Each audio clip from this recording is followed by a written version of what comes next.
de contar pues con Hugo Mitre Hernández desde México y con Carlos Calderón Córdoba desde Ecuador. Entonces, pues, en principio nos va a acompañar Hugo Mitre Hernández.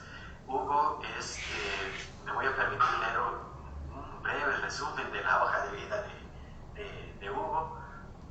Hugo es doctor en Ciencias de la Computación, doctor en Ciencias de la Computación y Tecnologías por la Universidad Carlos III de Madrid, en España, y máster en Ciencias de la Computación y Tecnología por la misma universidad. Ha recibido su grado de Ingeniería en Informática por el Instituto Tecnológico de Culiacán, en México, en el 2003. Es miembro del Sistema Nacional de Investigación de Investigadores en México, SNI, nivel 1, y es investigador del Centro de Investigación para Matemáticas, CIMAT, en Zacatecas, México. También es coordinador del grado de máster en robótica del CIMAT. Ha participado en proyectos públicos y privados relacionados a interacción humana-computadora, ingeniería de software, y sus áreas de investigación principales son Human Computer Interaction, Human Robot Interaction, Affective Computing and Cognitive Computing. Bueno, pues Hugo, bienvenido, y el tema que nos va a hablar hoy Hugo es sobre medición de carga cognitiva con datos oculares y sus aplicaciones. Pues adelante, Hugo. Muchas gracias, Pablo. Gracias por la presentación. Permítame, voy a compartir. ¿Se alcanza a ver? Sí, muy bien. Perfecto. Muy bien, vamos al oro. En la agenda vamos a hablar un poquito de seguimiento ocular, carga cognitiva y algunas aplicaciones. En este caso, solo 2 aplicaciones y un trabajo futuro que queremos hacer en el Centro de Investigación en Matemáticas, específicamente en Zacatecas. La carga cognitiva es una teoría, ¿no? Una teoría que tiene bastante tiempo, desde de los años 70, pero pues ha ido cambiando, ¿no? Sí, entonces, en resumen, de una manera abstracta se puede decir que la carga cognitiva es un procesamiento mental, un esfuerzo mental. Por ejemplo, cuando tú estás aprendiendo, tienes que memorizar, tienes que mantener en memoria y tienes que pasar esa información a la memoria de corto plazo a la de largo plazo. Entonces, ese procesamiento mental es un esfuerzo. También cuando recuperas tus recuerdos de la memoria a largo plazo o corto plazo para dar una respuesta a alguna pregunta, también es otro procesamiento mental, así como cuando respondes a operaciones aritméticas, ¿sí? Entonces estás recordando las fórmulas, las teorías, los teoremas, etcétera, etcétera, ¿sí? Para dar respuesta. O cuando estás buscando un objeto visual, también requiere un esfuerzo para poder reconocer ese esfuerzo en un espacio, ¿no? Y el seguimiento ocular se apoya de estas tecnologías de eye tracking como una metodología que nos ayuda a entender lo que detectamos de parte de los usuarios con el comportamiento ocular en un punto de tiempo cuando están mirando algo en el eje XY de una pantalla. Bueno, depende ya de la tecnología que se selecciona, ¿no? ¿Sí? Y la ruta que siguieron sus ojos en la pantalla con lo que están observando, el estímulo que observan bajo la información que nos da lo que es un rastreador ocular. Este rastreador ocular se conforma de dos cámaras, luces infrarrojas. Lo que hacen estas cámaras es reconocer el ojo, la pupila, y así con ello hacer una estimación de la posición del ojo y la posición que está observando en el eje XY de la pantalla. Entonces, este sensor permite obtener datos del usuario que observa en la pantalla en cuanto a 3 datos crudos, digámoslo así, que es el tamaño de la pupila. Algunos rastreadores te dan el tamaño de la pupila en milímetros, otros te lo dan en píxeles, dependiendo de la resolución de la pantalla.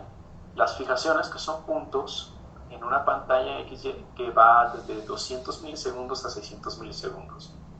Y también los saltos sacádicos, que son las aristas que se forman entre los puntos, que son las fijaciones entre una y otra, ¿no? Un salto sacádico se define como dos fijaciones en las cuales se forma una arista, ¿no? La arista puede tener una longitud, una velocidad de la formación, ¿sí? y dos coordenadas. Vamos con la primera aplicación. Se puede utilizar para reconocer el engaño. Es decir, no sé si conozcan o hayan escuchado la serie esta de Lie to Me. Pues bueno, es una serie basada en el libro de Paul Ekman, que este libro da la manera de cómo reconocer la mentira a través de las expresiones del rostro, que son las basadas en el Facial Action Coding System. Entonces, este actor lo que hace es reconocer a través de las microexpresiones.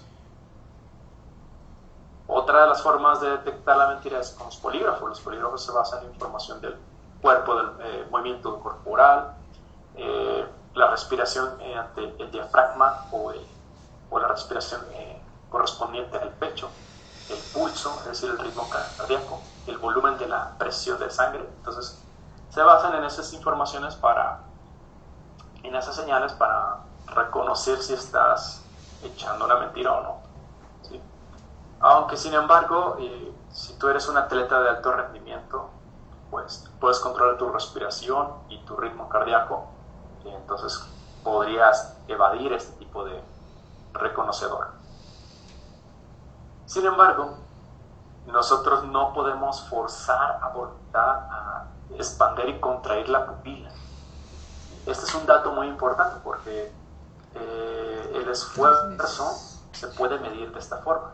Hubo un estudio que utilizaron el fMRI, un estudio de resonancia magnética, en donde podían detectar la mentira. Está asociada con los recuerdos de la memoria a largo plazo, es decir, hay un procesamiento mental y se descubrió en la actividad cerebral que activaba esa área de procesamiento mental, es decir, carga mental, esfuerzo mental, ¿no? Entonces, cuando echaban mentiras, pues se activaba esta zona y con ello se activaba también el tamaño de la pupila, ¿sí? Este dato es súper valioso porque pues es muy difícil de evadir una entrevista, ¿no? Y que tú quieras controlar la pupila a voluntad, pues no podría ocurrir. Hay otras personas que han estudiado la pupila en cuanto al esfuerzo mental con la mentira, es decir, con el engaño, si es verdadero o falso, si es sí, no, o mediante entrevistas. ¿Cómo está, Jessica? Sí, señor. Han sido esfuerzos, pues, hazme un favor, es que requiero valiosos, que me agenden donde han dos reconocido, por ejemplo, en Japón se ha reconocido la exámenes médicos que me remiten, me remiten para el Country Scan, dice ahí. Uno es un tag de órbitas, sí o no, Country Scan. Y también con entrevistas, Brief en el Reino Unido ha descubierto cómo...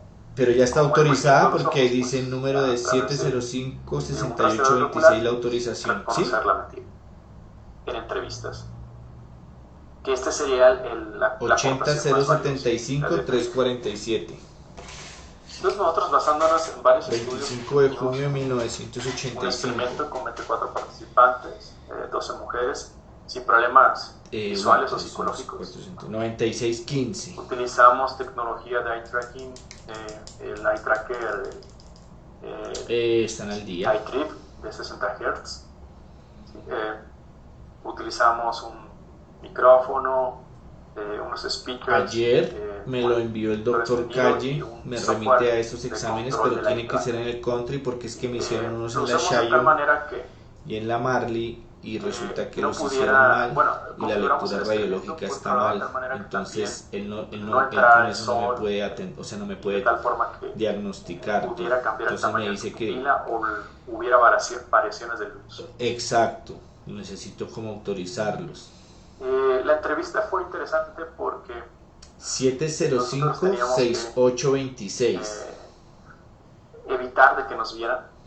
Entonces la entrevista se hizo en un cuartito, la persona podía escuchar al entrevistador por fuera.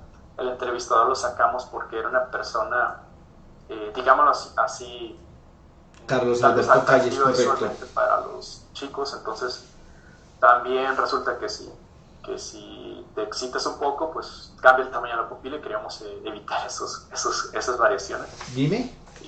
Entonces lo primero que hacíamos era relajar la pupila, tomar una línea base. Dice, son dos. Dice tag de órbitas con medio de contraste y resonancia magnética orbitaria con medio de contraste. Y hacer la pregunta de tal forma que el usuario, es decir, quien la clínica del country, los pide el country scan. Al entrevistador. Bueno, tú me das la autorización y ya agendo allá, ¿cierto? Es mean pupil diameter change, que utilizamos la línea base para poder sacar este valor. El pico de la dilatación del tamaño de la pupila, average percentage change in pupil size, también utiliza la línea base con tumor de órbita izquierda, y la latencia al pico, es decir, el tiempo que tarda al pico, al valor máximo del tamaño de la pupila, y la frecuencia de los parpadeos por todavía no hay evidencia de malignidad, entonces creo que van a determinar eso. Es decir, la velocidad de la arista que alcanzó desde que empezó hasta que terminó, tuvo una velocidad promedio de tantos píxeles por milisegundo. ¿Sí? Como les comento, pusimos una línea base, una imagen gris, de tal forma que pues se podía... 3 meses dicen, aunque yo vengo yo detecté eso como el mes pasado, que es cuando empecé a consultar a Colmédica por eso, pero el doctor puso ahí 3 meses. Tamaño de la pupila, y después le hacíamos la pregunta y respondía a la persona. ¿Sí? Durante la respuesta ya tomamos todos los datos pupilares. Fue interesante este estudio debido a que pues sí presentábamos diferencias entre las preguntas y las respuestas. ¿no? El tag de órbitas con medio de contraste y la resonancia magnética orbitaria con medio de contraste. Hubo algunas variables importantes, por ejemplo el mean pupil diameter change nos ayuda a distinguir lo que es la mentira de la verdad, con un p-value magnética orbitaria con medio de contraste. ¿Sí? En average percentage change of pupil size también tuvimos estos cambios de la verdad contra la mentira. ¿Sí? Y también dice, con la frecuencia de los parpadeos. Con contraste, resonancia magnética orbitaria con medio de contraste, dice ahí. Fueron valiosos para poder distinguir entre uno y otro. Hay algo que me gustaría decir, que cuando tú planificas la mentira es mucho más difícil distinguirla con la mentira espontánea, ¿sí? Porque es más fácil de recordar, tiene los recuerdos más frescos. Entonces eso se vio en los datos cuando intentamos para descubrir la verdad con la mentira. No, porfa, regálame los datos para yo llamar ahorita mismo y programar. Entonces es posible y el número de autorización ya creo que me lo van a pedir. Detectar el engaño, detectar específicamente la mentira y la verdad con el movimiento de los ojos, el parpadeo y el tamaño de la pupila. Y en un futuro se piensa crear aplicaciones en las cuales se resonancia magnética orbitaria con medio de contraste.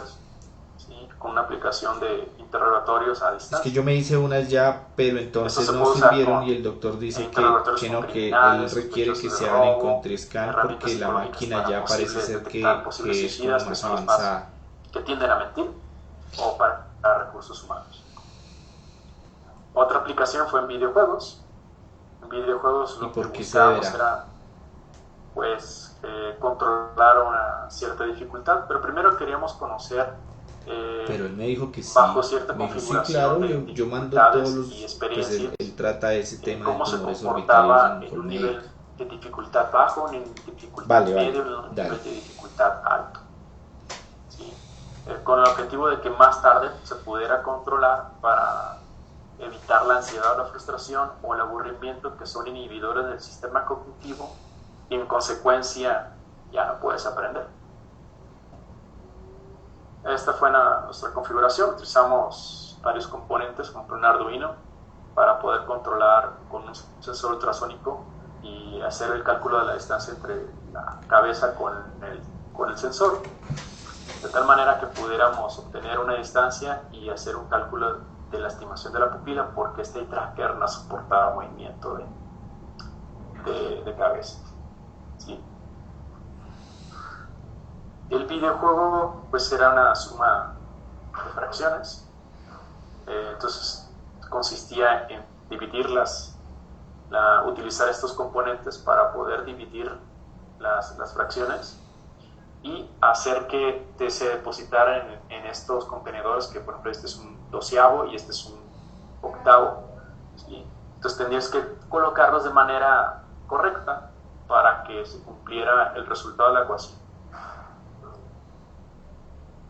Hicimos un balance de carga de videojuegos con todos los elementos del juego, que son orígenes, destinos, los que dividen el láser y los obstáculos que impiden que pase el láser por ahí. Hicimos un balance de carga en el mundo A y el mundo B, ¿sí? Con los elementos, sí, para poder nivelar el grado de dificultad, ¿sí? El nivel 1, nivel 2, nivel 3, nivel 4. Entonces, dificultad baja es el nivel 1, 2, dificultad alta es el nivel 3 y nivel 4.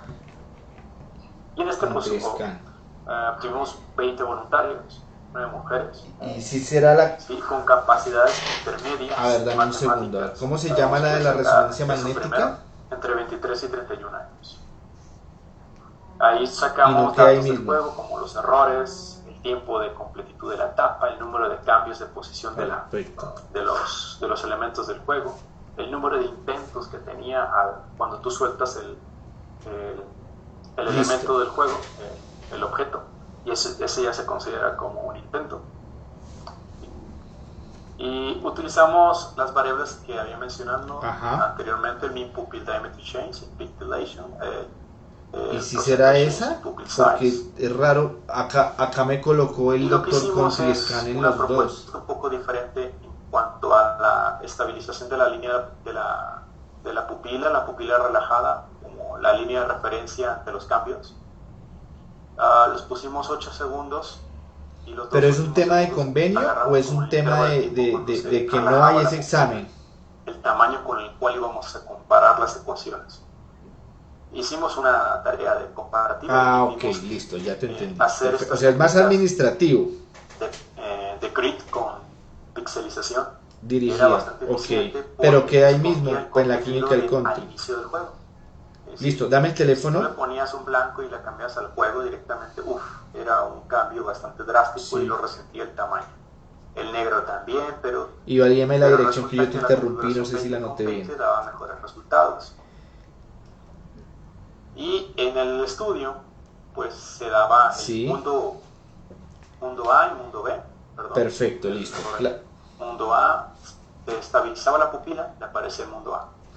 Y hacía el nivel 1, nivel 2. Sí. Estabilizaba la pupila, ¿sí? Y aparece el mundo B, nivel 3 y nivel 4. Y durante todo el videojuego que participaban los chavos, se obtenían todos los datos oculares.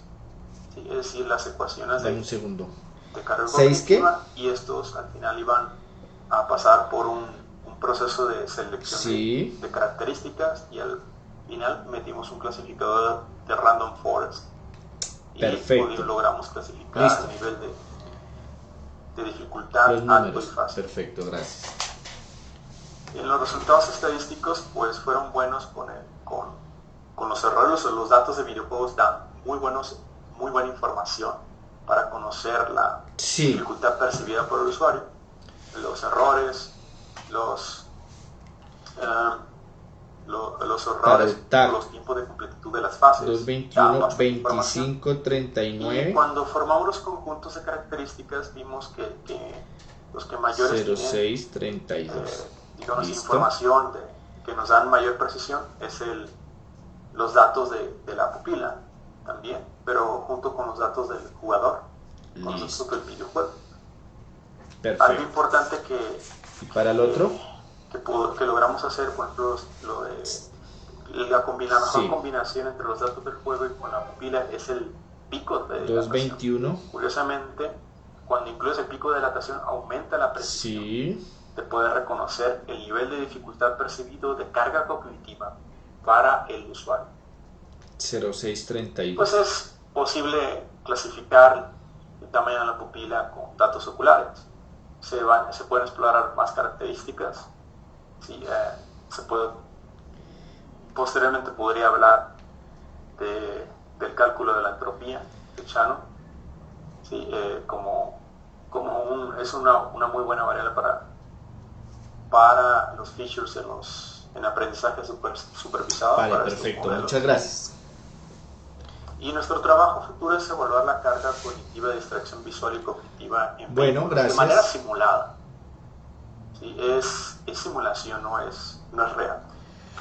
No, era eso. Muchísimas gracias por tu apoyo. Nos basamos en el problema de que pues, existen distintas dificultades que se presentan cuando estás conduciendo.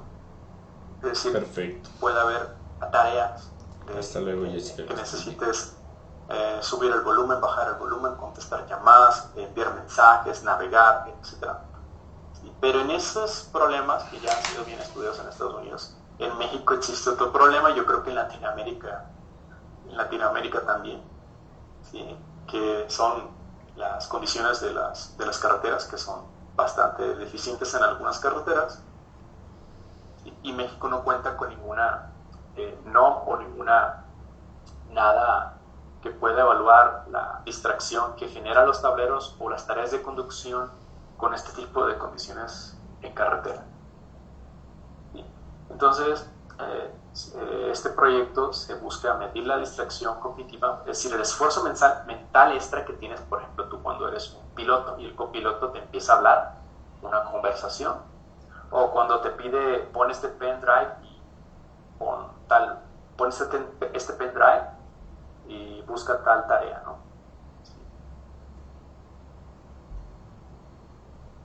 Para ello, pues ya se compró tecnología, aún no nos llega, para poder hacer la simulación con el HTC Vive, el Line que tiene un eye tracker Dolby de 150 Hz, es bastante rápido. La ventaja de esto es que puede servir para reconocer exactamente qué objeto se está mirando, observando en el punto de X, Y, Z. ¿Sí? Ahora sí cambia. ¿Sí? Las fijaciones sobre los objetos las podemos obtener precisamente, y si toma un bache, sabemos cuánto observó el bache, o si ve el tablero el intermitente, cuánto observó el intermitente.